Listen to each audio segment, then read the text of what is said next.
Hey guys, I spent the whole plane ride back going through kind of my thoughts and processing the Dallas Sports Card Show. It was an amazing show, amazing time. Stick around, let's talk about it.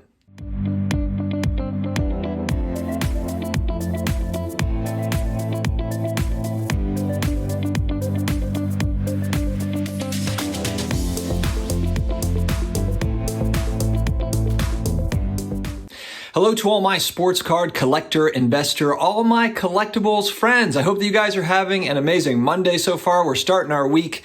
I have to admit, it was kind of sad starting off my Monday after an amazing week in Dallas, meeting friends that I have done a lot of live streams with, content creators, as well as people that watch the channel that just came up and introduced themselves. And it was really, really cool to be around people in person and just kind of, hobbying in person, negotiating deals in person. It was really, really fun. Guys, if you are new here, please hit that subscribe button, the notification bell, the like button, all of the stuff, all of the YouTube things that help kind of get things going and get attention to this particular video and this particular channel. I've got some interesting things coming up. I've got like my intro with like my animated character, and I'm working on some things with that. So that'll be something in the future, hopefully in the next couple of months, that we will roll out. I think that'll be kind of fun. And then also I believe I've got a live stream coming up tomorrow night on Sportscards Anonymous channel. I'm looking forward to that one. And then I should be on, I believe, on Thursday, if Brad, the comeback card investor, gets around to actually putting it together. I should be on his channel, 9 p.m. Eastern. So a few housekeeping items there. I would go ahead and just get that out of the way. Now let's talk about Dallas. Okay, for starters, I have never seen so many high-end cards in one place before. And I know that this show just becoming bigger and bigger, I have to assume, and I did see big dealers from around the country that I recognize that have YouTube channels, or just I've recognized as being, big shops as well. But there was, big dealers from around the country that were there. So maybe it could have just been that a lot of the stuff was just concentrated in one place. But the one thing that just kind of struck me is how much high-end stuff that there is. I think when we kind of look at the auctions, whether it be Golden Auctions or Heritage or, any of these auction sites that are auctioning off sports cards, and also the fractional card sales that happens with the fractional share companies. You get locked into like exquisite RPAs or one particular type of set card, basketball or baseball, 52 Topps Mickey Mantles. In reality, though, I mean, the amount of 5-figure and 6-figure cards that were at this show was mind-boggling. It was absolutely staggering. I just wasn't expecting that. I've never seen so many Michael Jordan rookie cards in one place. I've never seen so many different Jordan autos, different inserts, different LeBron autos, inserts, rookie cards. And it kind of gave me a realization of just how much there is of that stuff. And I guess what I'm saying is that at various price points, there is just a lot of kind of scarce things, which just makes me think it's got to be difficult to know what to target. Even just like a LeBron James PSA 10 Chrome rookie card, which got all the way up to $40,000, $45,000. There are so many more scarce LeBron cards that I'm learning about as I'm going through this. Rookie cards, as well as, and then you get into all the second year, third year, fifth year, et cetera, the refractors, all the other stuff. There's just so much. There's so much of it, which makes me think, like, how do people decide on what they're going to really go for on those high ends? Because for $10,000, let's just say, there's a lot to buy at $10,000. At $20,000, there's a lot to buy there too, across all the major sports. And then if you include soccer as well, and I'm including hockey as the fourth major sport, soccer would be on the outside, of course. But even just soccer cards, there's a lot of 5-figure soccer cards out there now and I don't think that they were, a few years ago. So that part has been really interesting. Now, the other thing I would say, there's been kind of speculation, were people buying at this show, or was it just trading, et cetera? I think that it was a combination of a variety of different things. I think that it was a game of chicken in some ways, as far as people with the high-end cards don't want to sell at a deep discount. At the same time, they're also there to sell cards. So I do think that you're getting kind of trades plus cash. But with that being said, it's not as if I didn't see a lot of dealers trading a lot of small stuff and a little bit of cash. It was kind of more like you have a lot of cash, but you need to make it up with some smaller things. And then I think that's how some of these deals were getting done. It was interesting. I've never seen more Justin Herbert cards in my entire life. Justin Herbert was on display. And in football in general, I was getting feedback from some of the vendors that said that football was selling well, basketball not so much or so-so, but football was really, really hot. The other thing that was really interesting that I heard people saying, and actually in one of my negotiations on one of my videos, I think it was the part 4 video where I bought the 2 CSG slabs, the Baker Mayfield field level rookie card Prism Silver and the Camara Prism Auto. They were both CSG 9s. He was kind of going back and forth because I was negotiating down on that. I mean, I felt like I got both those cards at a good deal at $350. But the reason why he was hesitant is because he was thinking like, man, maybe I just need to hold these until more like end of July, August, kind of leading up to, preseason, leading up to the season when it's a better selling opportunity. And I want to tackle that for a second because there are so many people that are planning to sell football the 30 days before the season starts and like the first week of the season starting. I am very, very curious to see if that ends up being a good selling time because, last year it was, but this year the hobby's gotten smarter. Everyone's, the collectors are getting smarter. Everyone's, paying attention to what others are saying. And I think there's going to be an absolute boatload of inventory of football that hits the market at the end of July and August. And I'm not so sure that that's going to be an amazing selling season. I'm not sure about it. I really am not sure. I was going to wait until October, November to buy football, but I'm going to pay attention preseason as well. And only because I want to see the volume of certain cards that come up for sale and if that has an effect on prices. It could very well be that there's a lot of volume that hits and there's a lot of buyers for it. Supply and demand meet up and it all works out great for everybody.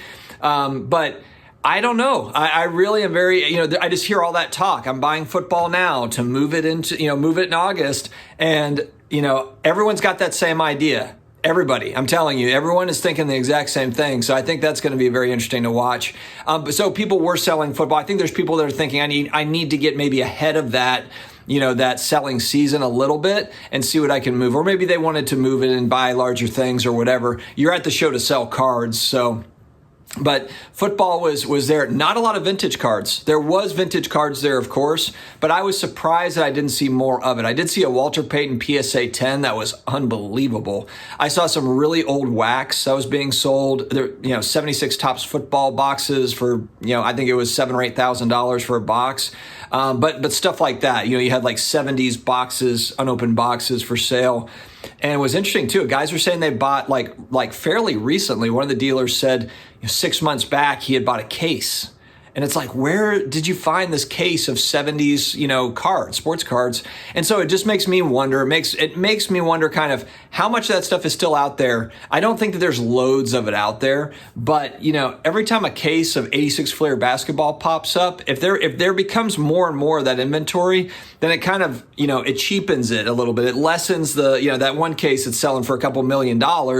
If a bunch of cases show up, it's kind of similar to the PSA 10 Michael Jordan rookie card where it gets up to a certain price. Everyone's like, oh yeah, I'm selling my MJ PSA 10 rookies because I want to make $500,000 too. And then when you just you don't need that many to make a difference in the prices. If there's a couple available, the price is going to be higher in a lot of cases.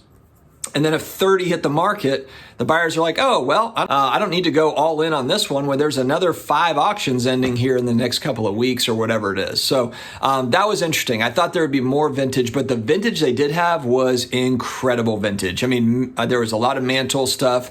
There was, Babe Ruth cards. There was some really, really nice vintage baseball and then also nice, vintage basketball. I didn't see as much vintage basketball as I thought. There was more, from what I saw, more vintage baseball cards.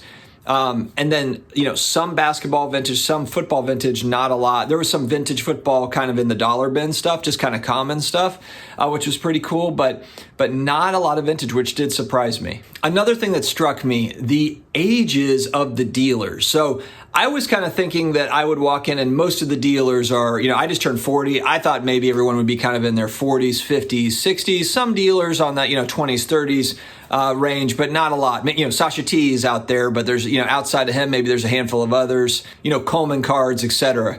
But it was at least, I would say at least half of the vendors there were in their 20s, maybe early 30s.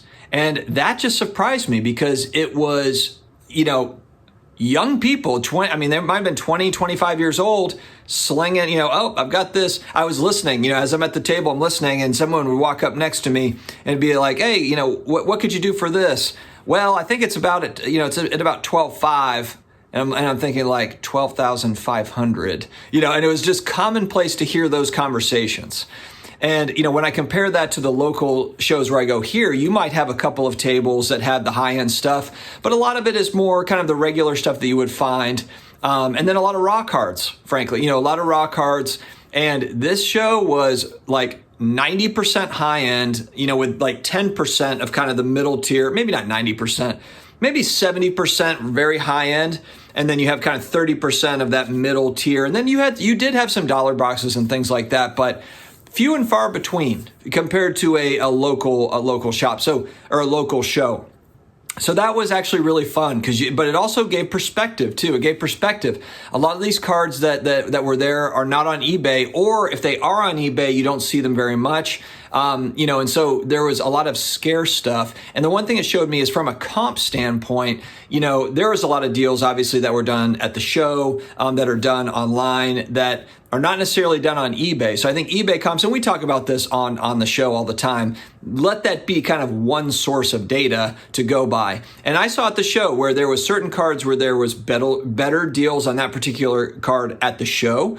And then I also saw instances where there was actually better deals on eBay than were at the show. Or, so it wasn't as if the one was better than the other, but it just kind of made me think like, okay, if there's a expensive card that I'm looking for, maybe yes, if I look on eBay, great. And if the price point is there where I want it to be, great. But I also should check out shows, ask around at shows and see if I can also find it there. But it was eye-opening. It was eye-opening the amount of high-end stuff and the amount of high-end stuff for, even if we're just talking about GOATs, okay? So if we're just talking about the Jordan and the Tom Brady and the LeBron James stuff, the Kobe stuff, there was so much of all that stuff, out there. And it's like, if you have, big money, if you've got a couple $1 million, I don't know how you choose between all of that high-end stuff, because there was more than you could imagine. And then you've got high-end stuff on Justin Herbert cards, being offered at $5,000-$10,000. Jeff from SCI Investor got a Kaboom card. I think he traded for it was like $7,000 to $10,000 is roughly where he valued it at, where he picked it up at. But that's an example of a prospect type player. It's not an established player, and it's an expensive price for one. That part was mind blowing. I had an opportunity at two cards that I missed out on that I'm hoping that I'm not kicking myself. They were, so the two cards were a 2018 Luka Doncic Optic Blue Velocity and a PSA 9. And the comps that I was seeing as far as kind of eBay comps and what I was trying to figure out was about $575 for that card. It had been as high as maybe like $850 for a PSA 9 over the last year from what I was seeing. He offered it to me at $500. And, I just love, first off, I'm a Luka fan. I'm a Mavs fan because of Luka. And the Blue Velocity just goes great with the Mavs jersey. So I was like, man, I really like that card. But you know what? I'm going to walk away. There's so much inventory here. I'm going to walk around. And I came back maybe 45 minutes later and it was gone. Another card that I really liked, a 2017 Optic Blue Velocity Donovan Mitchell rookie, and it was in a BGS 10. So just not something that you see very often. It was offered at $700. The PSA 10 is selling now for about, I think like $450 maybe, kind of in that range. So at $700 for a BGS 10, yes, you are paying a premium for the BGS 10. I was going to see maybe if I could talk him down, and I did offer him $600. He did not take it. And that was another one that slipped away. I believe that one got sold as well. So, and Donovan Mitchell, again, it's kind of, he plays for the Jazz. He's been injured a little bit. So, can the Jazz get over the hump? It's a little bit of a risk, but I like Donovan Mitchell as a guy where I wouldn't mind getting kind of one of his better cards at a discount right now while the market is a little bit on the low side. You could argue that maybe if the Jazz get knocked off in a few weeks, that card is out there somewhere. But again, the BGS 10 is what makes that scarce, and then it's already not a super, I wouldn't say, it's not very scarce in a PSA 10, but there's still not 10,000 of them. But when you add in the BGS 10, it's a low pop. It's a low pop. So those were two cards that were kind of the ones that got away. Hopefully get another opportunity, especially that Blue Velocity Luka. Holding it in my hand, it was like, man, that's a cool card. So I'm going to look for that one. I saw Brian Gray, CEO of Leaf. He was talking to about how he had brought a lot of money to the show to spend, and there was no fire sales. And he's right. There was no panic sales. And look, I understand why someone at his level brought a lot of money because they had so many amazing cards there that if there was deals to be had, if there was a fire sale, you could have really done well if you had a lot of cash on hand. And, he was basically saying that, yes, he spent money, but he didn't spend all of his money because dealers were being very careful and they were, they weren't giving stuff away. There was no fire sales. It was time to hold. And there was people, as a lot of folks kind of imagine there to be, people that were bringing smaller cards, trying to get up into those larger cards. And dealers were not really biting on that.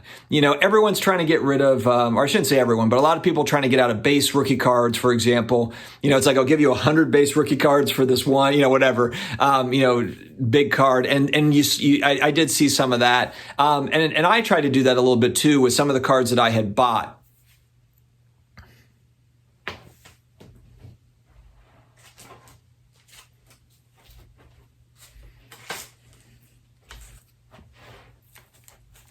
All right, so here are some of my pickups, or actually these are all my pickups. This one, I did show this on the first video, but Flipping Steve YouTube channel, he gave this to me as a gift.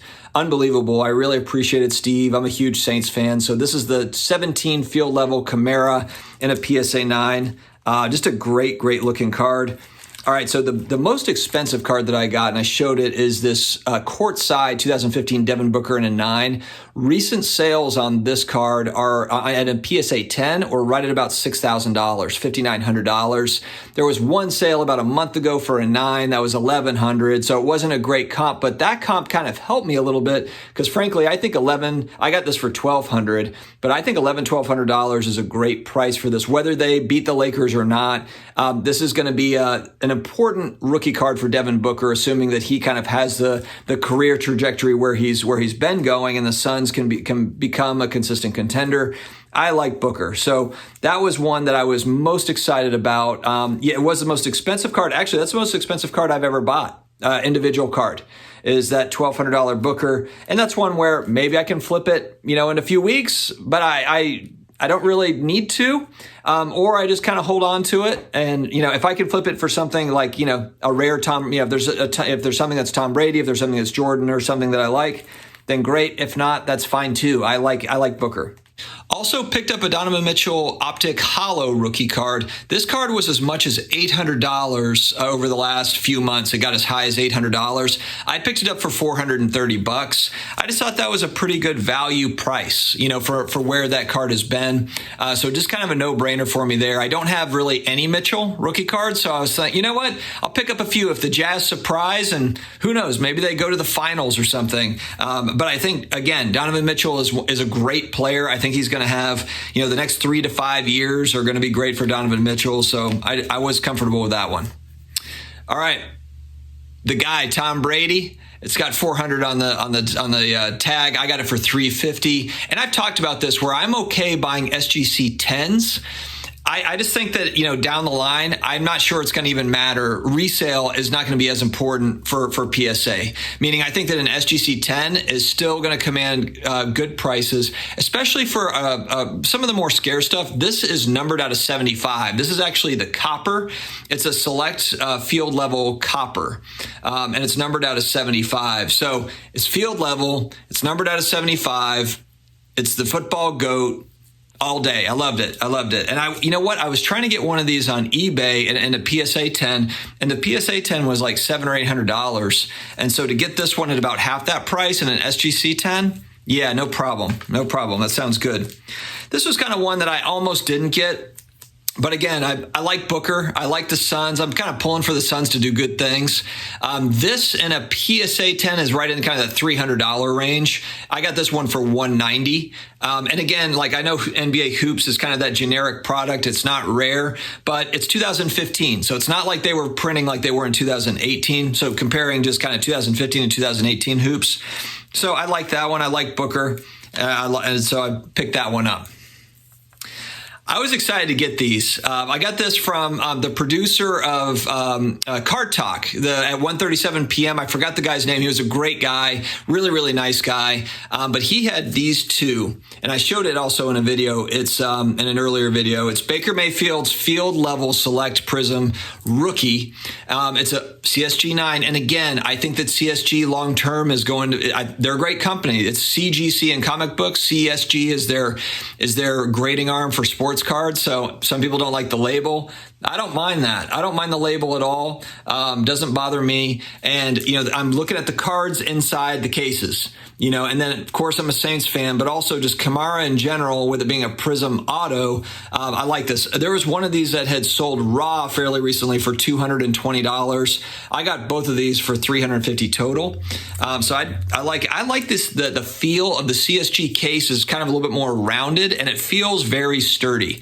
So whether you like the label or not, I really like the protection of the case, and I do think that CSG probably even grades a little tougher, than some of the other companies, and so I like it. And just looking at the cards too, the cards look really good to be nines, to be mint nines. So I was happy with those pickups. And people are asking kind of, was it all just trading? Was anyone spending any money? I personally spent about $2,500 total if we're counting it all up. And I didn't trade up or do any of that stuff. So I infused $2,500 into that show, and I wasn't the only one. I mean, people were certainly buying. So it wasn't just a trade up type situation where no one was spending any money. People were spending money for sure. One of the best things about this show for me was there was a lot of these kind of cards that you see on eBay that have a large bin, a large buy it now, and you're thinking like, I'm not even going to make an offer. Well, a lot of these cards were at the show. So if you were kind of looking for some of the more scarce stuff, but it's got, a $3,000 bin on it, there was opportunities to get that card at a much lower price when you're actually working with that person you're actually negotiating in person. So I thought that was helpful for the show. It was good just to meet everybody. It was good to meet Flippin' Steve and Boris at the Hobby Box, and Brad, the comeback card investor. There was a bunch of, Jeff from Sports Card Investor and his team were all really nice. So it was really cool to meet everybody. I'm very much looking forward to the National. I don't think that I'm going to do the vlog style for the National, just because I think there's going to be a billion different content folks there making content on it. I will probably do a little thing, and I'll do a recap like this, talking about what I saw at the National and things like that. But I don't think I'm going to do a 4-day vlog. And frankly, I don't know if I'm going to have my cameraman with me if he can make it. So I really appreciate Brian for coming with me on this trip to Dallas. It was amazing. It was really, really fun. I hope to do it again next year. I plan to, and definitely also plan on doing more local shows because I think it's good. I think local shows are really kind of becoming a thing again, and that kind of plays into my nostalgia piece of, I remember shows in the 80s, 90s that were big, and that was a lot of fun. I remember being excited as a kid to go to shows, and so I really hope that kind of with things opening up, ironically, maybe it means less online sales and more in-person sales, which is kind of going backwards from what we talk about with the digital age and everything else that, where everyone's just going to kind of order everything from home and stuff like that. Very, very interested to see how that all goes. But guys, thank you very much for joining me here. We always like to end kind of on a positive note, talk about some life events. And the one thing, that I took away from this too is just the importance of friends and community and the camaraderie that comes along with, a hobby that you really enjoy. I think that, with all the cards that we saw, all those high-end cards there, it's really just about really collecting and buying into investing into the cards that you really enjoy holding, having long term. If you're going to buy $50,000 card, and you're looking to really that be like a long-term hold for you. I think there's so many great cards out there that it's just about finding something that you would be really proud to have, to look at, to really be proud to own, as opposed to it just being a financial deal. I think that there is so much to that because frankly, there's so many different options. But I can't stress enough the community part of all of this and what keeps me going, and just the viewership that DM me and comment and we go back and forth. That's what this is all about. And so I appreciate all of you. Thank you very much. Thank you for kind of following the Blair Witch Project journey, the camera journey with us through Dallas. We won't be professional vloggers anytime soon, but it was fun to try it out, learn from it. We'll make adjustments, and we'll do better next time. We'll get better at it. So thank you very much for joining, guys. Have an amazing week ahead, and I will talk to you again later.